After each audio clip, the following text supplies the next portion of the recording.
I've been wearing the old school, like Velcro Cougar Paw boot for years and years and years and years.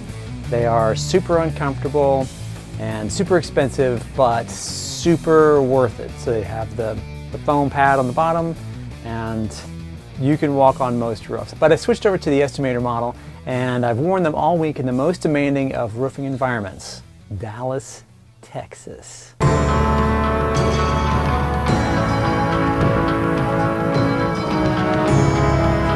How do they do? So I have to admit, I have kind of a love-hate relationship with these Cougar Paws. They're very expensive. This is after walking on 5 roofs this week, and they're pretty steep, so I was having to kind of, you know, when you're walking up and down roofs with these things, you're going like this or like this, and so you're kind of using your toe a lot, at least going up. You don't want to be going like this a whole lot because you can roll over really easily and there's not as much surface area there that's keeping you on the roof. The first roof I wore these on, I was going to send them back as soon as I got down to the car because they were so uncomfortable. The next roof I got on, I tightened them up super tight, and that made a pretty big difference. They're still not very comfortable, but you know, you can walk on just about anything with them. So I have to guess, and I have to imagine that the reason why these are so expensive is because of all of this technology on the bottom. All this Velcro stuff, these pads, this kind of you know, this part here that where the pad goes into and how it all, you know, gets put together. Because the upper itself, the boot itself, is not good quality. For a $150 boot, I'm not a connoisseur of shoes, but I have owned quite a few pairs of $80 to $350 boots, and anything that's over like $120, anything that's over really $100 is going to have a pretty high quality upper to them. This almost seems like it's a kind of an afterthought. There's a lot of foam in there, which I'm thinking that they're thinking foam equates to comfort, but it's I mean, in here it's like it's kind of a rough edge right there. There's just a lot of foam, and it's just kind of, it almost doesn't even feel like fabric. I don't know. I'm assuming that this is real leather. Pros, definitely you can walk on just about any kind of roof. I generally don't use them for metal roofs, but they do work good on wood shake and wood shingles.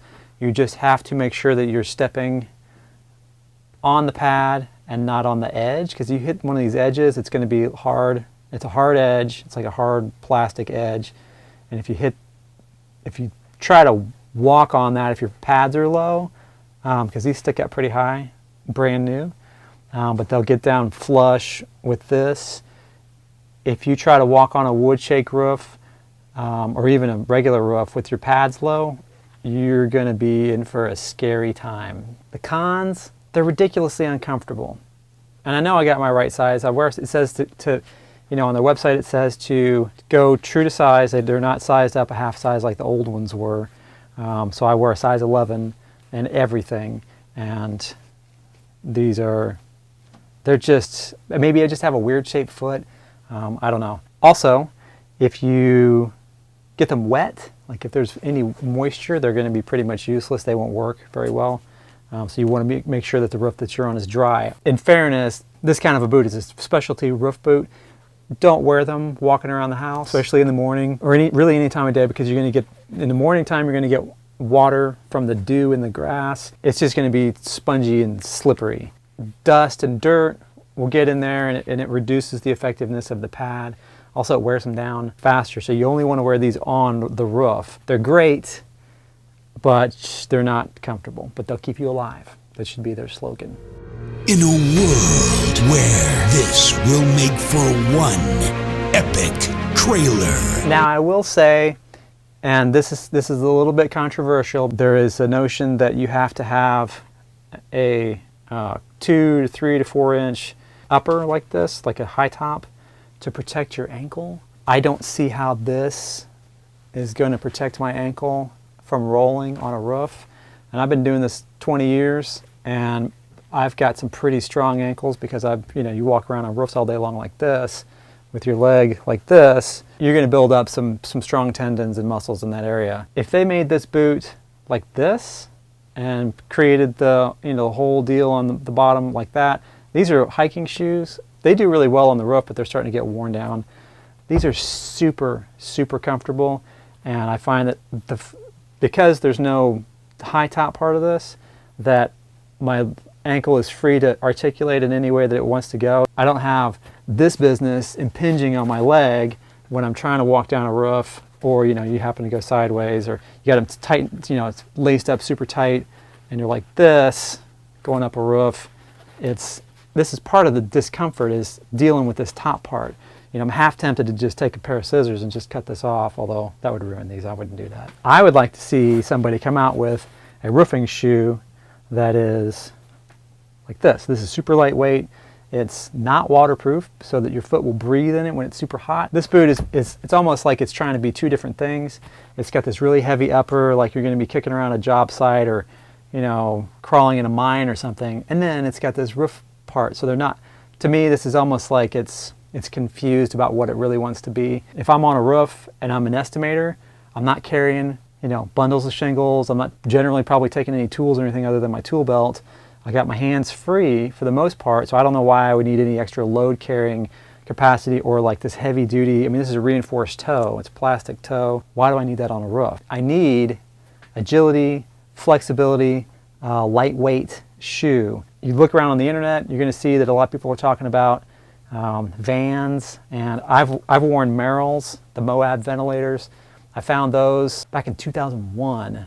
They had a couple of different versions that they don't make anymore, but they still have that Vibram sole, which does great, up to about 10, 12. Above that, you're going to get a little squirrely. They make a shoe called I think I'm just going to let this grow out. No. Don't bump the camera. Bump the light before the camera. Every limbo boy and girl, all around the limbo world. Da da da da da da da. Da, da, da, da, da, da, da. So anyway, long story short, Cougar Paws are pretty awesome. I think that they're absolutely invaluable piece of kit for climbing on extremely steep roofs, and I don't think that there's really anything else. When you get up to 11, 12, and 12, 12 and above, you really probably want to be wearing a pair of these. I would really like to see Cougar Paws, the company, come up with a nice, lightweight, low-cut shoe that doesn't have all this super heavy-duty stuff, so that it can be nimble around the roof, and I'm not like, these are ponderous, I guess is the word. What do you guys wear on roofs? Are you wearing Vans? Are you wearing Cougar Paws? Did you find something different? Talk to me in the comments below, and let's see if we can't find out what the best roof walking shoe is.